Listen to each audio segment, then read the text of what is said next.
Welcome to Pamela Price Unfiltered. I'm Pamela Price, your host, and this is a space and the place for real talk. This podcast is all about raw, unfiltered conversations on politics, law, education, culture, systemic racism, and everyday events shaping our world. We'll go beyond the headlines to dive deep into how some of our most pressing issues are impacting real people, real families, and our communities. My goal is to help you navigate the complexities of today's world. We'll hear from community leaders, activists, lawyers, educators, healers, and everyday people on the front lines of change. Each episode will tackle an issue, breaking it down in a way that's honest, informative, and actionable. For those tuning in for the first time, I'm Pamela Price, a longtime attorney, political activist, and champion for justice. Please subscribe to my YouTube channel to watch the show and to my Substack to read the weekly word. Your support keeps the conversation raw and unfiltered. And you can listen to this podcast wherever you get your podcasts. Welcome to the show. Let's talk about it.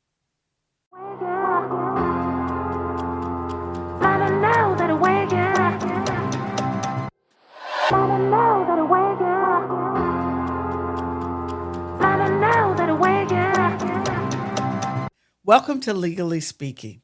On day one of Donald Trump's second term, he signed the Laken-Riley Act, and this is an update on that act. The Laken-Riley Act was one of 6 high-priority Republican bills written to address the deportation of undocumented residents. The Laken-Riley Act was named for a 22-year-old female nursing student at the University of Georgia in Athens. She was killed by an undocumented immigrant from Venezuela in 2024. The Republicans fast-tracked the Laken-Riley Act so that Trump could sign it on his first day. It makes 2 major changes. Before January 2025, agents from ICE and the Department of Homeland Security had discretion only to detain undocumented immigrants accused of serious crimes like rape, domestic violence, murder, and some drug offenses. The new law requires agents to detain anyone accused of shoplifting, theft, or burglary, or assaulting an officer, or any other minor crime. The act does not require a conviction, just an arrest for deportation. It also allows the states to sue the federal government over immigration policies they don't like. Why does it matter to Alameda County more than anywhere else? Because we are one of the most diverse counties in the entire United States. 31% of our residents were born outside of the United States. 43% of our residents are bilingual and speak a language other than English at home. 53% of our children live with a foreign-born parent. Our ballots are printed in more than 14 different languages. Immigrants have settled here from dozens of countries: Mexico, Afghanistan, Vietnam, China, the Philippines, Honduras, Guatemala, El Salvador, Haiti, Nigeria, Yemen, Eritrea, and Ethiopia, to name a few. In 2025, the Board of Supervisors relaunched the Alameda County Immigration Legal and Educational Partnership Hotline to serve our immigrant population and to protect our residents. The Board of Supervisors also initiated Alameda County Together for All, a committee or Act for All, which is designed to uphold the rights of immigrants, transgender people, and people seeking abortions in our county. In 2021, there was an ad hoc committee that issued recommendations for most county agencies during Trump's first administration. One important recommendation that I can tell you was not followed was more funding for the district attorney's office to hire an immigration lawyer and 2 full-time victim advocates to increase the DA's capacity to help victims of crime and outreach to the community about what the district attorney can do to and with immigrants to help them. In our first segment on the Laken-Riley Act back in February, we talked about where do people go when they are detained.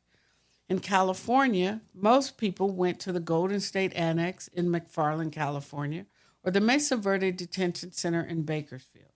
These are private prisons, non-union facilities run by the GEO Group. In 2023, the GEO Group was fined $100,000 for health and safety violations at the Golden State Annex. In 2024, complaints against the GEO Group were filed by the ACLU and the San Francisco Lawyers Committee following attacks by the guards on detainees on April 15, 2024, where the guards allegedly assaulted people, verbally abused them, destroyed their personal possessions, and used pepper spray. Now, we see detainees are being shipped to New York and Washington State.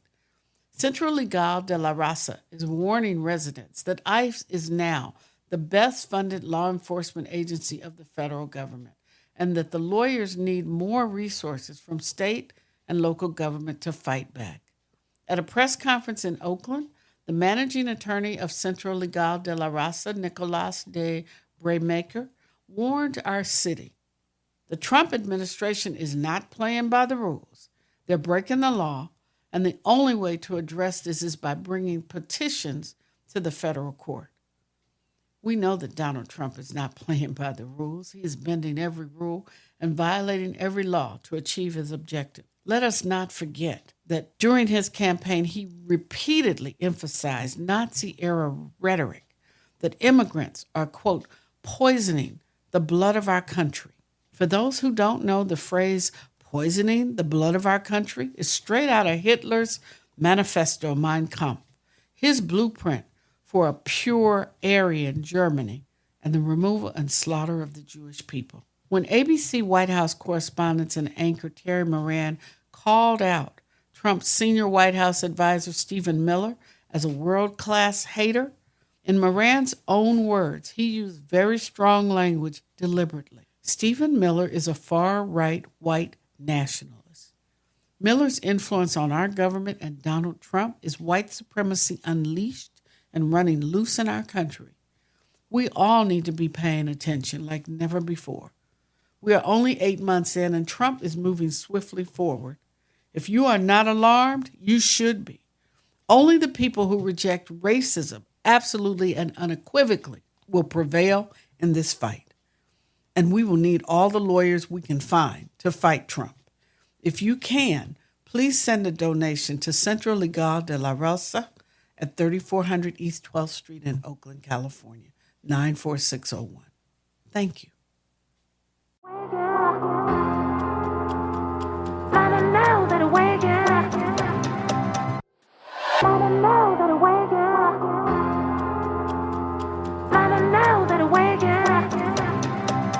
So what next? Oakland is in Donald Trump's crosshairs. He's planning to send the National Guard into our streets any day now. He did it in L.A. He did it in D.C. We are on his list of very bad cities that he intends to liberate from the Democrats. This is no surprise. We were on his hit list in his first term. Indeed, several Democratic politicians like Mayor Libby Schaaf and Eric Swalwell used Trump squawking about Oakland in his first term to their political advantage. Back then, the threat was not as real as it is now, so people with no real backbone could posture around their opposition to Trump. In 2025, the threat is real. Just last week, an ICE break-in to a residence in East Oakland was confirmed, where it appears that an entire family was detained. The family includes a disabled child who has now been separated from his family, allegedly sent to New York. The family allegedly includes a man who came to the United States when he was just 9 years old. Their lawyer says none of them have any significant criminal history. Given Trump's ICE quota of 3,000 arrests per day and the Laken-Riley Act, a criminal history is no longer a reason for detaining you or your whole family. That was apparently just a ruse, a convenient ruse, to get the ball rolling. According to our new mayor, Barbara Lee, Trump's remarks are fear-mongering and not fact. The fact is, there has been a citywide decline in violent crime, including homicides, robberies, and carjackings, that started in 2024 before the infamous recalls. The problem is that for the past 2 years, the right-wing doom loopers spent so much time and money fear-mongering, trashing our city and tearing us down. No wonder Trump can say, quote, "We're so far gone, we don't even merit a mention." The NAACP of Oakland, the Oakland Police Officers Association, Empower Oakland, the Safe recall people, their paid agents, bots, and provocateurs, you can't take it back now. According to your mayoral candidate, Lauren Taylor, Oakland is broken, a consequence of years of corruption, mismanagement, and self-dealing that needs to be treated with urgency. Taylor, like Trump, campaigned on a law and order platform. Remember when certain recall leaders labeled Barbara Lee as Shang 2.0 and claimed that Oakland's problems were just a little bit too complex for Barbara Lee, and that Barbara Lee lacks the right priorities to tackle Oakland's pressing issues, especially public safety. The misogynist racist attacks that worked so well in the recalls were recycled in the mayoral election and enhanced with ageism. It was that type of Trump-like right-wing rhetoric that Oaklanders rejected when we elected Barbara Lee. But now we must reap what you sowed. It was unimaginable to the doom leapers that we could have a black woman mayor after they successfully recalled the first black woman district attorney. All of that hate that was spewed all around us is now coming back to haunt us. So what do we do now? Maybe those who spent 2 years trashing Oakland instead of championing our city should apologize to the rest of us and the world. Maybe even Governor Newsom, who suggested that the CHP was going to replace the Oakland Police Department, or that the Department of Justice, California Department of DOJ, was going to take over the DA's office. Maybe he should apologize. Who needs a prayer vigil for a $1 billion food chain that was accused of race discrimination not too long ago? How many black people own In-N-Out burger franchises? I'll wait. The answer is none. I like Five Guys better than In-N-Out Burger anyway, and they actually have black franchisees. I hear that some of the fearmongers want to stand behind the first black woman mayor now because they're more scared of the National Guard than they are of her. A good choice.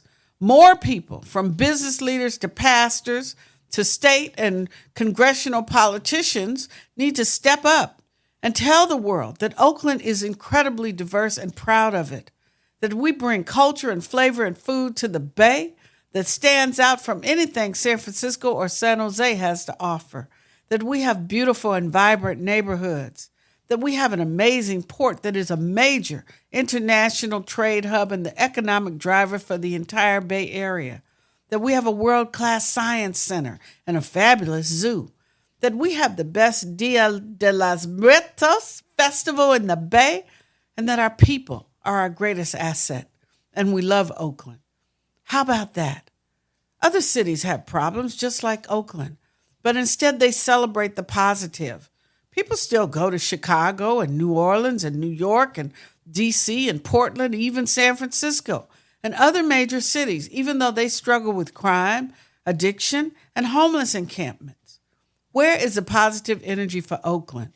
We need to get our heads on straight and our hearts raised up for Oakland.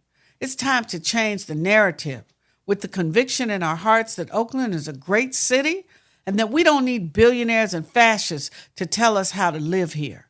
Otherwise, welcome the National Guard.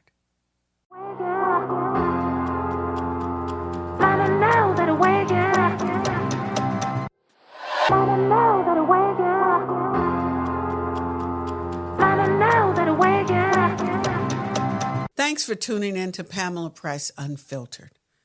And don't forget to like, share, and subscribe to my YouTube channel to watch the weekly show. And please sign up this month as a founding member of my Substack or a paid subscriber. Your support keeps the conversation raw and unfiltered. And you can listen to this podcast wherever you get your podcasts. Thanks for tuning in.